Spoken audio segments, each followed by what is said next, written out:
Je construis une page sur YouTube sur la créativité, mais je ne sais pas du tout où est-ce que ça va me mener.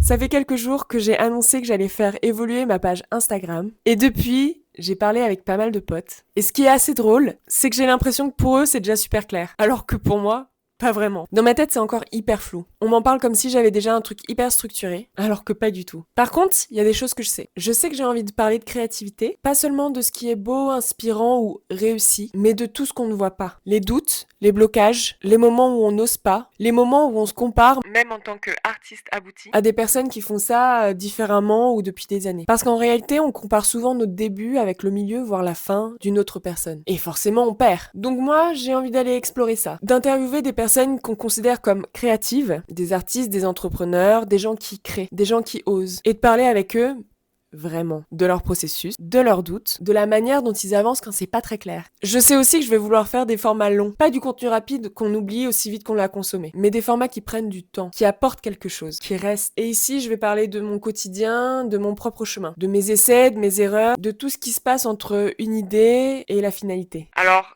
désolée, ça sera pas parfaitement structuré. Mais c'est justement pourquoi je le commence maintenant. Alors si cette aventure t'intéresse, n'hésite pas à t'abonner et on se retrouve pour le prochain épisode. Alors on se lance ? Pour le prochain épisode, j'interviewe un artiste.